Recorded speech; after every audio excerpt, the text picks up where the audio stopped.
আমাদের ভারতবর্ষের রাষ্ট্রদূত যিনি বাংলাদেশে রয়েছেন প্রণয় বার্মা, তিনি ঢাকা থেকে হঠাৎ উড়ে এসে আমাদের সেনাপ্রধানের সঙ্গে বৈঠক করেছেন। সেই নিয়ে দুই বাংলায় একেবারে তোলপাড় চলছে। হঠাৎ কি এমন হলো যে রাষ্ট্রদূত হঠাৎ বাংলাদেশে থাকা রাষ্ট্রদূত, ভারতীয় রাষ্ট্রদূত, তিনি এসে সেনাপ্রধান উপেন্দ্র দ্বিবেদীর সঙ্গে দেখা করলেন। সেই নিয়ে এখন খুব চরম উত্তেজনা, প্রচুর লেখালেখি হচ্ছে সোশ্যাল মিডিয়া সর্বত্র। আর বাংলাদেশে তো আলোচনা তো হচ্ছে, যথারীতি আলোচনা হওয়ার মতোই ব্যাপার।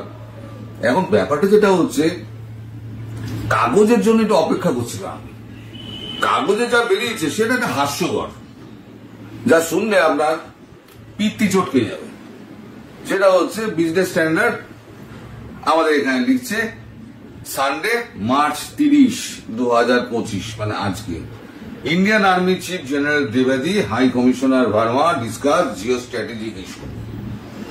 কি জিও স্ট্র্যাটেজিক ইস্যু বিনয় ভার্মার সঙ্গে করবে? কইয়ের না কর্তা ঘোড়ায় হাসবো, ব্যাপার সেরকম হয়ে গেল। আচ্ছা, তারপরে কি লিখছে দেখা যাক।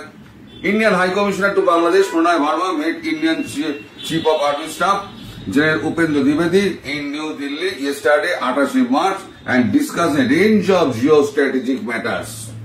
রাষ্ট্রদূত জিওস্ট্র্যাটেজিক ম্যাটার নিয়ে নাকি আমাদের সেনাপ্রধানের সঙ্গে কথা হয়েছে।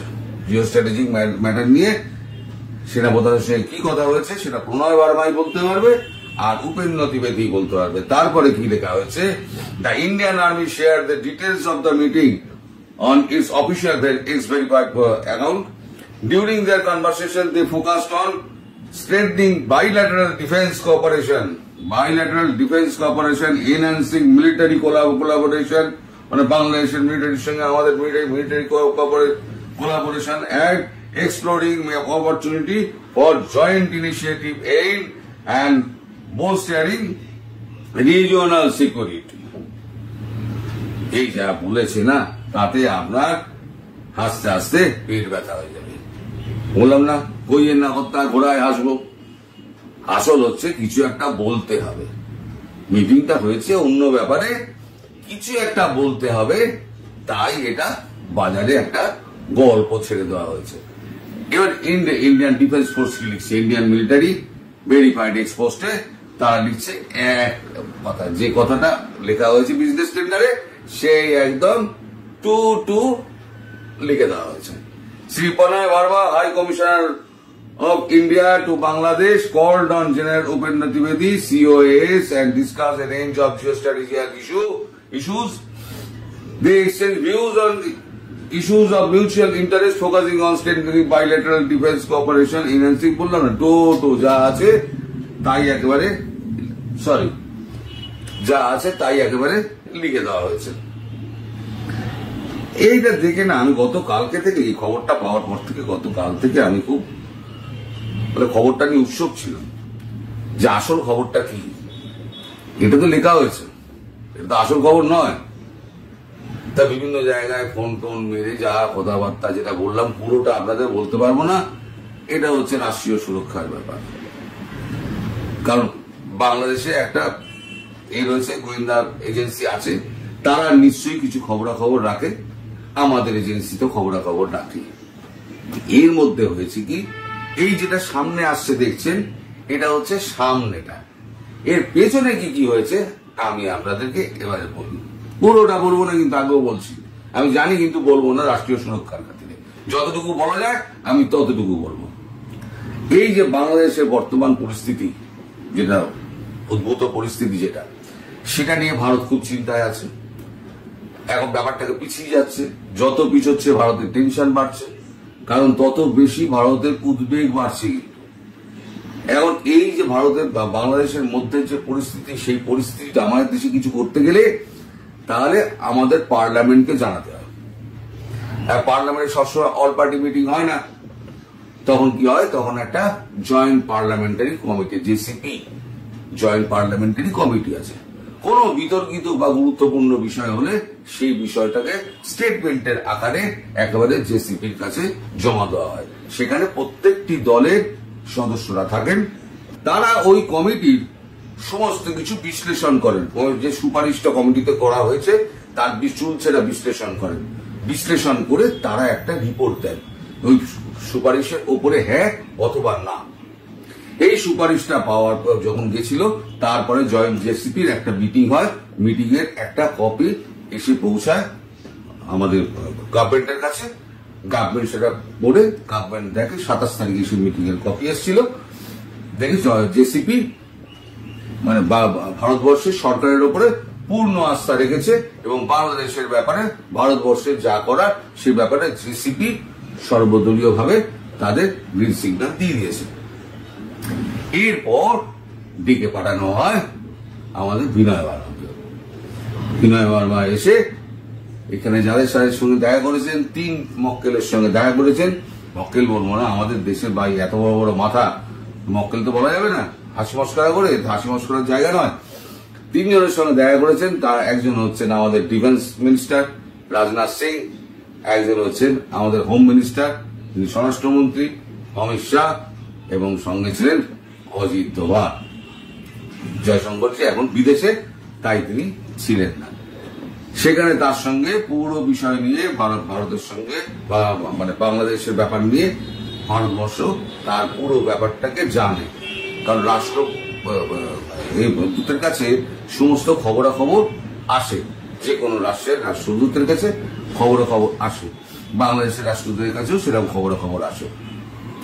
যতটুকু জানা গিয়েছে তার কাছ থেকে, যেটা রাষ্ট্রদূত বিনয় বার্মা যেটুকু বলেছেন, যে এই যে যা জানতে চাওয়া হয়েছে, এই টোটাল এই যে যারা উচ্ছৃঙ্খল বাহিনী যারা আছে, হিজবুত আছে, তারপর জামাত আছে, তারপর আনসার বাংলা যে টিম আছে তারা আছে, আরো কিছু কিছু সশস্ত্র দল আছে, এদের সংখ্যা কত হতে পারে?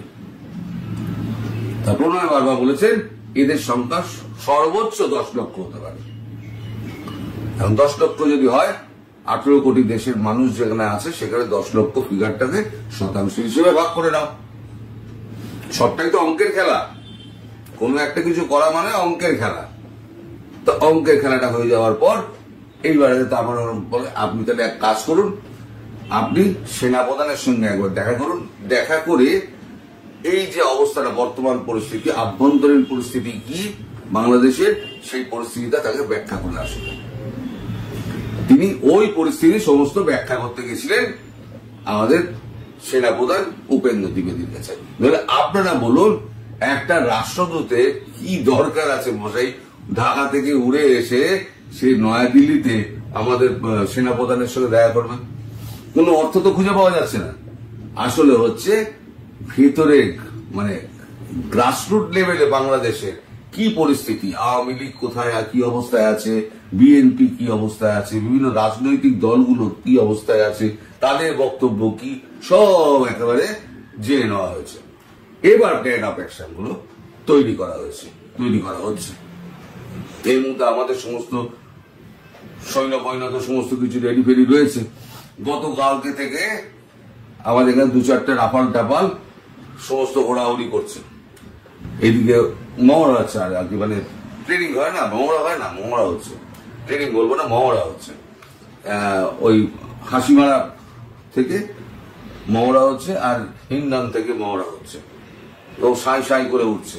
আর একটা খবর পেলাম, বাংলাদেশের আকাশেও নাকি একটা যুদ্ধ বিমান, বাংলাদেশের যুদ্ধ বিমান নাকি কালকে না আজকে উঠতে দেখা গিয়েছে।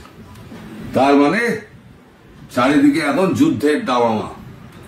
বাংলাদেশ যুদ্ধ করবেই। এখন যুদ্ধ করবেই বললে তো হলো না, যুদ্ধের তো কোনো অভিজ্ঞতা নেই। আমরা যেমন দেশভাগের পর থেকে আমরা যুদ্ধই করে আসছি, এই যুদ্ধের অভিজ্ঞতা তো নেই। একটা যুদ্ধের অভিজ্ঞতা যদি হয়ে যায়, তাহলে বাংলাদেশ বুঝে যাবে যে তারা কতটা মাটিতে আছে, কতটা জলে আছে, তারা সুন্দরবনে আছে নাকি ঢাকায় আছে। যুদ্ধক্ষেত্রে কিন্তু লড়া কিন্তু খুব মুশকিল, কারণ যে আপনার সঙ্গে 5 মিনিট আগে কথা বলেছে, দেখলেন যে পাতা খসার মতো তাকে দেহটা দাপ করে পড়ে গেল, সেইটাকে সহ্য করে নিয়ে পাল্টা বুলেট চালানো, সেটা কিন্তু খুব মুশকিল। যারা এইসব করে অভ্যস্ত তারা কিন্তু মানে এগুলো পারে, আমাদের সেনা কিন্তু পারে। যখন কার্গিল অ্যাটাক হয়েছিল ওই উঁচুতে আমাদের শতাংশের হিসেব কি হয়েছিল জানেন? সেটা হচ্ছে 1:20, মানে একজন পাকিস্তানি সোলজার ভার্সেস 10-20 জন ভারতীয় সোলজার, সেই হিসেবেও পড়ে ওঠো। মানে গুলি খাচ্ছে, কেউ থামছে না, গুলি খাচ্ছে থামছে না, গুলি খাচ্ছে থামছে, কত গুলি চালাবে? গুলি চালাতে শেষে গিয়ে কিন্তু 2-1 গিয়ে পৌঁছে তাদেরকে মারছে। এইভাবে কারগিল হয়েছিল। ফলে ভারতীয় সেনা যা লড়াই করতে করতে যে জায়গায় তাদের মানসিক দৃঢ়তা এতটা, বাংলাদেশের সেনা কি সেই বুলেট বুকে নিতে পারবে? প্রশ্ন হচ্ছে সেইটা কতক্ষণ বাংলাদেশের সেনা দাঁড়াতে পারবে। আর ওয়াকারুজ্জামান তিনি সুযোগ পেয়েও তিনি কিন্তু কাজটা করেননি। শোনা যাচ্ছে তিনি নাকি বিনয় বার্মার সঙ্গে কথাবার্তা বলেছেন, তিনি নাকি বলেছেন যে আমি ঈদের পর সমস্ত অ্যাকশন নেব।